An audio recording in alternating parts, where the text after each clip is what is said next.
سيئات أعمالنا من يهده الله فلا مضل له ومن يضلل فلا هادي له أشهد أن لا إله إلا الله وحده لا شريك له وأشهد أن محمدا عبده ورسوله اللهم صل على محمد وعلى آله وصحبه أجمعين أما بعد قال الله تعالى في القرآن الكريم أعوذ بالله من الشيطان الرجيم يا أيها الذين آمنوا اتقوا الله حق تقاته ولا تموتن إلا وأنتم مسلمون. Para ikhwan, akhwat, saudara-saudara muslimin dan muslimat, hadirin dan hadirat. Fabasyiris sabirin, demikian firman Allah Subhanahu wa taala, maka berilah kabar gembira bagi orang-orang yang sabar. Alladzina idza asabatuhum musibah qalu inna lillahi wa inna ilaihi raji'un.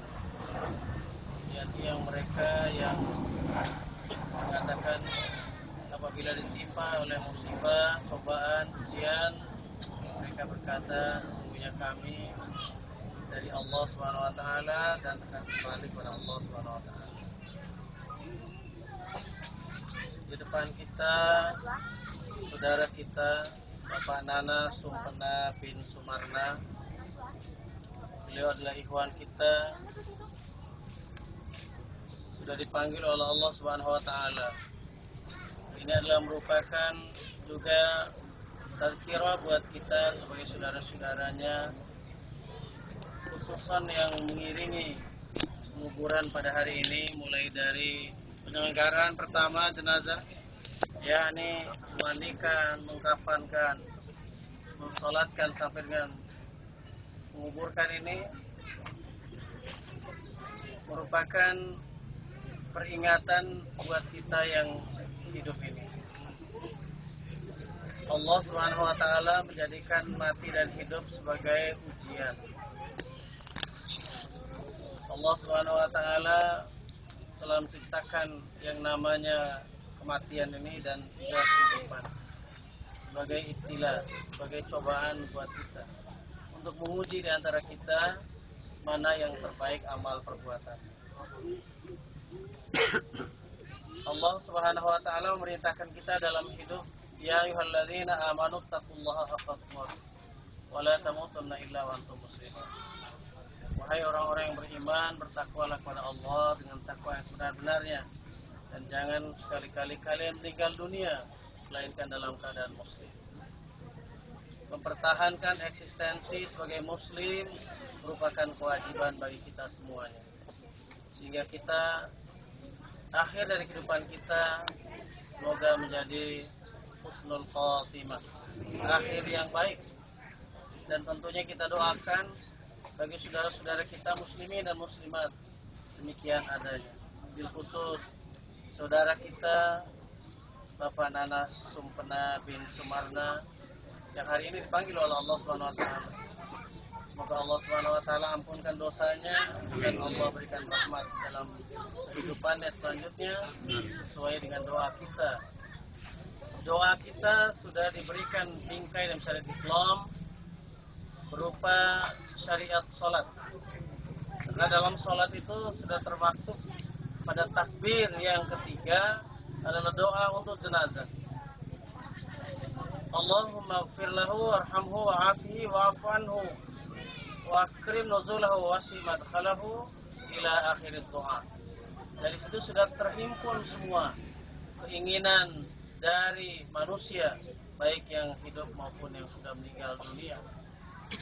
Apa yang diinginkan oleh keluarga, apa yang diinginkan oleh istri dan anaknya, kalau Allah Subhanahu wa taala sudah mengampuni akan dosa dari saudara kita ini, maka tidak ada masalah lagi di hadapan Allah Subhanahu wa taala. Ringan di dalam hisabnya, itu doa kita juga.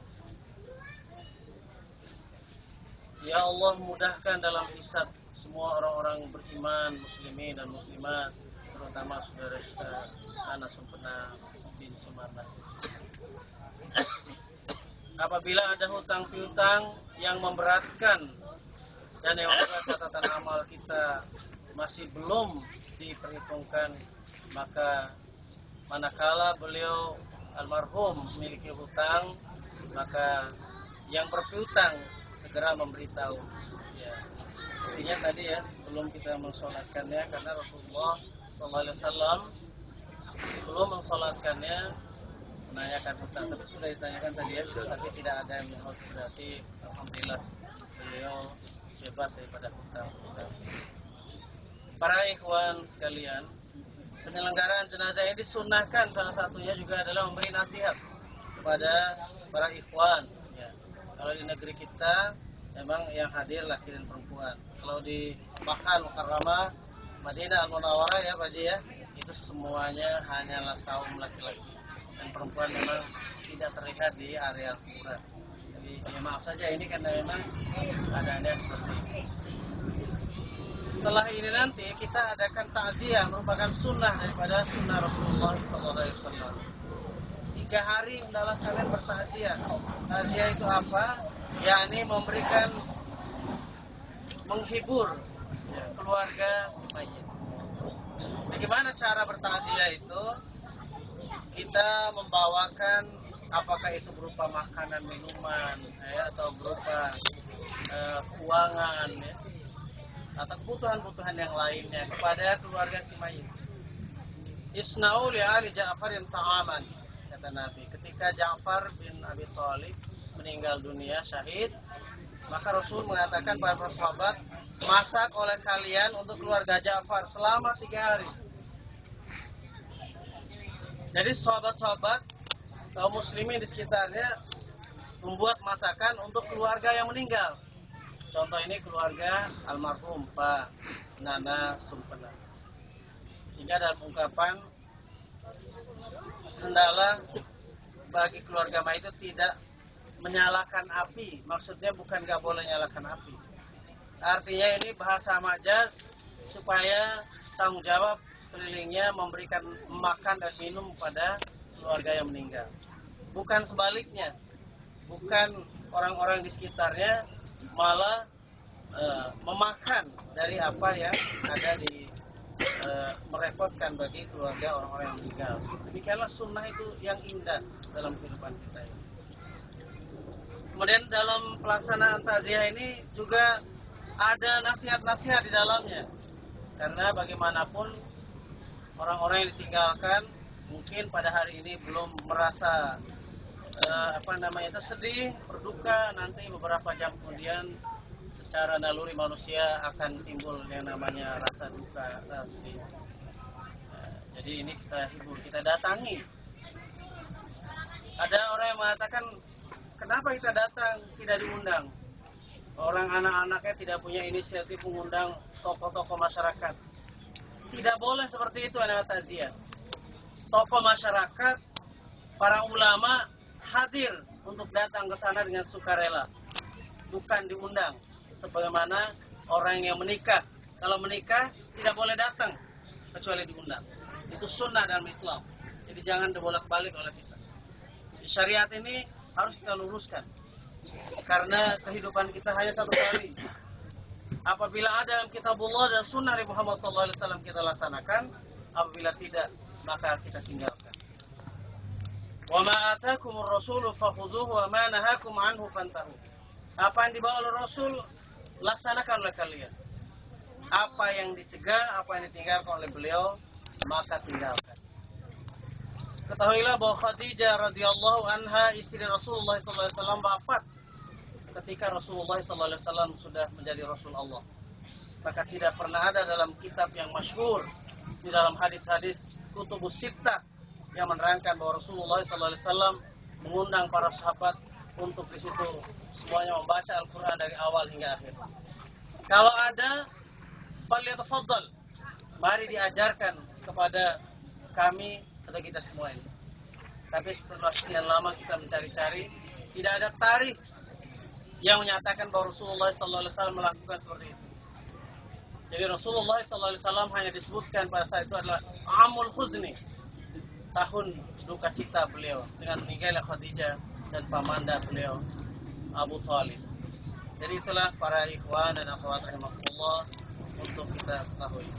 Dan mohon maaf kami yang diamanati oleh Naibul Imam dalam hal ini, mulai dari tadi penyelenggaraan sholat jenazah kami diamanati sampai dengan memberikan tausiah ini, penyelenggaraan kuburan tadi, maka hal-hal yang tidak sesuai sunnah mari kita usahakan untuk kita tinggalkan. Jadi seperti itu.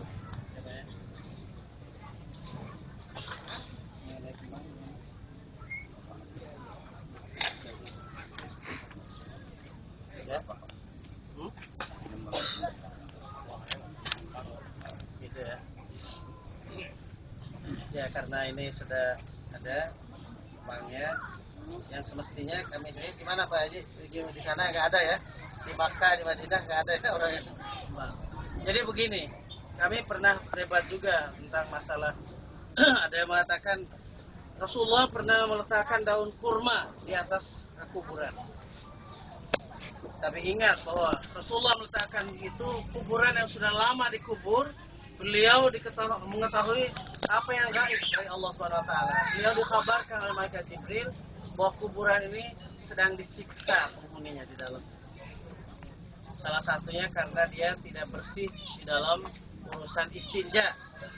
Bahasa kasarnya urusan mencebok. Dia disiksa dia. Maka Rasul mengambil pelepah kurma, diletakkan di atas kuburan. Sahabat-sahabat tidak ada yang mengikutinya karena beliau tidak tahu kuburan itu disiksa apa tidak. Jadi jangan